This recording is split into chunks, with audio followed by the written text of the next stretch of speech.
বিসমিল্লাহির রহমানির রহিম। আসসালামু আলাইকুম রহমতুল্লাহ। সুপ্রিয় সপ্তম শ্রেণীর শিক্ষার্থীরা, আজকে আমরা আলোচনা করব অনুশীলনী 1.2 এর 15, 16, 17 এই তিনটি প্রশ্ন নিয়ে। তো 15 নম্বর প্রশ্নে বলা হচ্ছে যে কোন ক্ষুদ্রতম পূর্ণবর্গ সংখ্যা 9, 15, 25 দ্বারা বিভাজ্য। তো দেখেন, যে কোনো সংখ্যা দিয়ে বিভাজ্য ক্ষুদ্রতম সংখ্যাটি বের করতে হলে প্রথমে আমাদের ওই সংখ্যাগুলোর এলসিএম বা লসাগু নির্ণয় করতে হয়। এরপর দেখতে হয় সেই লসাগু কি একটি পূর্ণবর্গ সংখ্যা কিনা। যদি পূর্ণবর্গ সংখ্যা কিনা যদি না হয় তবে সেটাকে পূর্ণবর্গ বানিয়ে নিতে হয়। তো দেখেন, তাহলে এক্ষেত্রে 9, 15, 25 লসাগু আমরা প্রথমত নির্ণয় করব।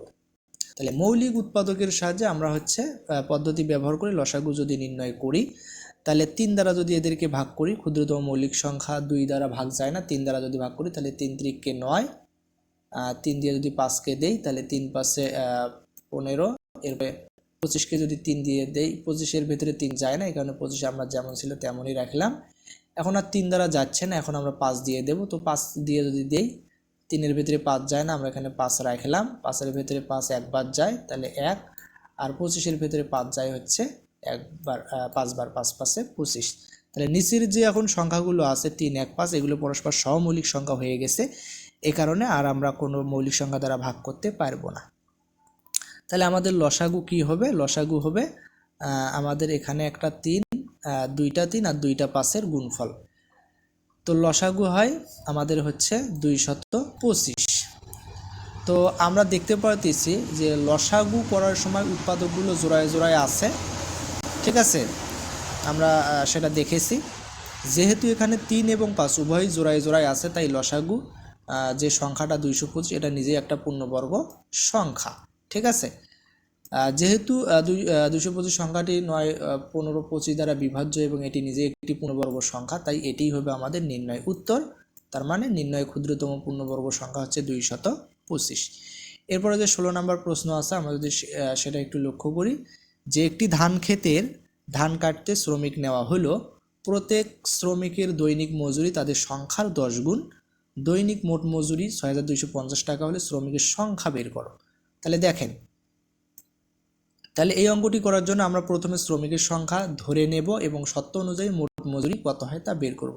তাহলে মনে করি শ্রমিকের সংখ্যা হচ্ছে কজন, যেহেতু প্রত্যেক শ্রমিকের মজুরি তাদের সংখ্যার 10 গুণ, সুতরাং একজন শ্রমিকের মজুরি হবে ক গুণন 10 টাকা বা 10 ক টাকা, ঠিক আছে।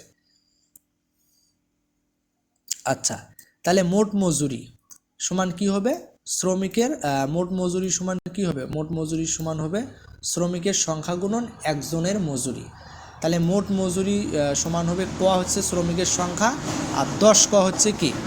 10 ক হলো একজনের মজুরি, ঠিক আছে। তাহলে মোট মজুরি 10 ক স্কোয়ার টাকা, 10 ক স্কোয়ার টাকা। তাহলে প্রশ্ন মতে আমরা আবার কি লিখতে পারি? 10 ক স্কোয়ার সমান 6225 লিখতে পারি। এই যে 10 ক স্কোয়ার সমান 6225।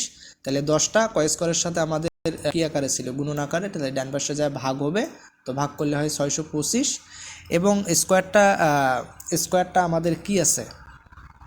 স্কোয়ারটা আমাদের ডান পাশে যায় রুট হবে। তাহলে কয়ের মান বের করতে হলে আমাদের 625-এর বর্গমূল নির্ণয় করতে হবে। তাহলে 625কে আমরা লিখতে পারি হচ্ছে 25 × 25, তার মানে 625, অর্থাৎ রুট করলে 625কে রুট করলে হয় 25। অতএব শ্রমিকের সংখ্যা হচ্ছে 25 জন। উত্তর শ্রমিকের সংখ্যা 25 জন।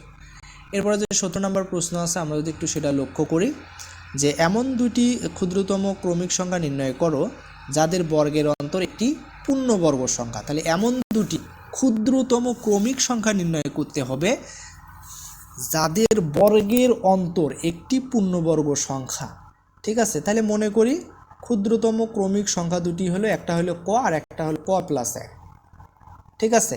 তাহলে প্রশ্ন অনুসারে কি হবে? এদের বর্গের অন্তর একটি পূর্ণবর্গ সংখ্যা হবে। তাহলে দেখেন, আমরা জানি তাহলে ক যোগ 1 তার উপর স্কোয়ার মাইনাস ক স্কোয়ার, ঠিক আছে। তো এখন আমরা যদি এক্ষেত্রে তাদের বর্গের অন্তর আমাদেরকে বলছিল, তাহলে একটা হলো ক যোগ 1 আর একটা হলো ক। তো যেহেতু বর্গের অন্তর বের করতে হবে, তাহলে তার মানে আমাদের বড়টা থেকে ছোটোটা বিয়োগ করতে হবে। বড়টা হলো ক যোগ 1 তার বর্গ, মানে এই যে স্কোয়ার দিলাম, আর ছোটোটা হলো ক তার বর্গ, ঠিক আছে। এখন আমরা এখানে হচ্ছে a প্লাস বি অল স্কোয়ারের সূত্র প্রয়োগ করতে পারি, অর্থাৎ কটাকে a আর 1টাকে b চিন্তা করি, তাহলে a square plus 2ab plus b square, আমরা এই সূত্রটা এখানে প্রয়োগ করেছি, আর এখানে যেটা ছিল সেটাই। এখন দেখেন এক্ষেত্রে আমাদের কি হচ্ছে, আচ্ছা আমরা যদি একটু লক্ষ্য করি, আমরা যদি হচ্ছে ব্র্যাকেটটা তুলে দেই, তাহলে এই ক স্কোয়ার আর এই ক স্কোয়ার বাদ যাবে, তাহলে 2ক যোগ 1 হবে, 2ক যোগ 1 হবে, তাহলে সেই 2ক যোগ 1। এখন আমাদের এমন একটি ক্ষুদ্রতম কয়ের মান খুঁজে বের করতে হবে যার জন্য 2ক যোগ 1 একটি পূর্ণবর্গ সংখ্যা হবে, ঠিক আছে। তো আমরা কি জানি, পূর্ণবর্গ সংখ্যাগুলো হলো 1, 4, 9, 16, 25, 36, 49 ইত্যাদি।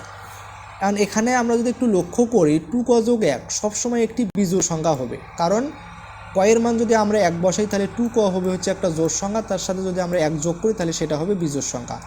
তাই আমাদের বিজোড় পূর্ণবর্গ সংখ্যা 1, 9, 25, 49 পরীক্ষা করে দেখতে হবে। আচ্ছা, যদি 2ক অর্থাৎ ক ইকুয়াল 1 হয়, তাহলে সেক্ষেত্রে আমাদের আসলে কি হচ্ছে দেখেন। আচ্ছা, এক্ষেত্রে আমরা কি বসালাম দেখেন, তাহলে এক্ষেত্রে কি বলা হয়েছে, 2ক যোগ 1 ইকুয়াল যদি 1 হয়, তবে 2ক ইকুয়াল কি হয়, 0 হয়। 2ক ইকুয়াল 0 এবং ক ইকুয়াল কত হবে, ক ইকুয়ালও আমাদের হবে হচ্ছে 0। এটি নিলে সংখ্যা দুটি কি হয়ে যায়, সংখ্যা দুটি 0 এবং 1 হয়। এখন যদি 2ক যোগ 1 ইকুয়াল 9 নেওয়া হয়, তাহলে আসলে কি হয়, তাহলে 2ক ইকুয়াল বাম পাশের +1 ডান পাশে যায় -1 হয়, অর্থাৎ 8 হয়। 2ক ইকুয়াল 8 হয়, তাহলে ক ইকুয়াল হয় হচ্ছে 4। যেহেতু আমাদের স্বাভাবিক ক্ষুদ্রতম সংখ্যা বের করতে বলা হয়েছে, তাই আমরা ক এর মান 4 গ্রহণ করতে পারি। তাহলে সংখ্যা দুটি আমাদের কি হবে, প্রথম সংখ্যাটা ক ইকুয়াল 4, তাহলে দ্বিতীয় সংখ্যাটা হবে ক যোগ 1 ইকুয়াল হচ্ছে 4 যোগ 1 ইকুয়াল 5। তাহলে উত্তর আমাদের হবে 4 এবং 5। তো আশা করি অবশ্যই বুঝতে পেরেছো। পরবর্তী ভিডিওর আমন্ত্রণ এখানেই শেষ করছি। আসসালামু আলাইকুম ওয়া রাহমাতুল্লাহ।